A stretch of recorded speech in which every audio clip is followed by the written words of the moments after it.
Okay, so today we're going to show you how to wire a matrix system. Basically all we did was unpalletize this kit and put it on the table. So let's go ahead and dive in and get started.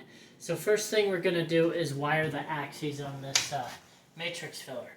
So what you want to do is just kind of uncoil these wires here. And you're going to look for the limit switch and stepper on this guy.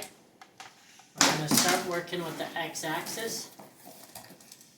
So what you want to find is the motor wire here, so the wire that goes to this motor. What I'm going to do is just come over to the cabinet, and I'm going to make sure this x-axis here matches x-axis on the machine. And so x-axis is always the very first one on all of our machines. Now what we need to do, once this guy's in, is do the same thing but for the y-axis motor.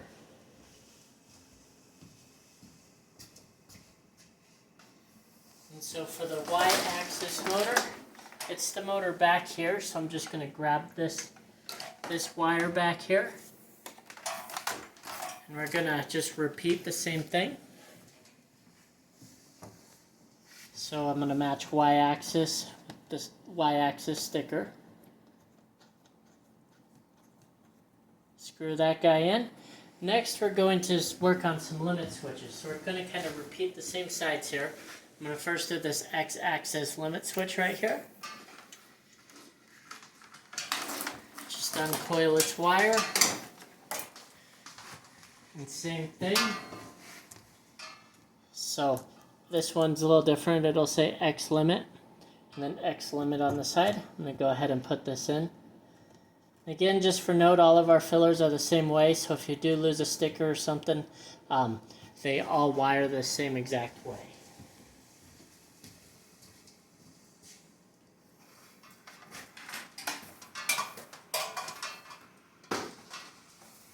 And now I grab the Y limit, which is basically this guy right over here. So I grab that wire, and I'm just going to put it in here. Now, once this is screwed in, a lot of you guys are done. This machine, however, does have a Z-axis, so we're going to also wire in the Z-axis. If you do not have a Z-axis or nozzle diving, you can skip the rest of this wiring part. But for the Z's, let's go ahead and we're going to get started. So we're kind of just going to mimic what we did before. We're going to start with the motor, wire up here. I'm just going to unwind it. And this one will say Z-axis on the label. So it's just going to say Z-axis. What I'm going to do is just wire this guy in right here. Normally you will have stickers on here that do say Z-axis and Z-limit. Next I'm going to grab its limit wire, which is this wire right here.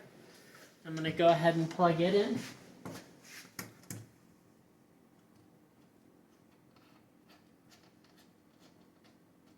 Okay, so those are in. Now what you could do is make them as pretty as you want. For this demo, I'm just going to move stuff out of the way.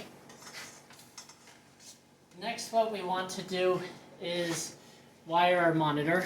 The monitor comes pre-done. All you need to do is plug this plug here into an outlet, a 110 outlet. I'm just going to swing mine behind the table here, and basically it's going to plug in right back here. You just want to plug it in right here. Alright, so now it's plugged in. Next, you want to turn on your keyboard and mouse. Make sure that it's in the on position on your keyboard, on position on the mouse. When we ship these, we ship them with fresh batteries.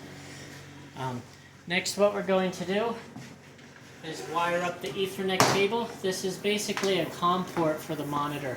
It's how the monitor communicates with your filling cabinet. So it's just a regular Ethernet cord. It doesn't need to be on the internet or anything like that. It's just a direct connect system. Everything's standalone. It's going to plug in right here on the monitor. Make sure it snaps into place, and that part's done.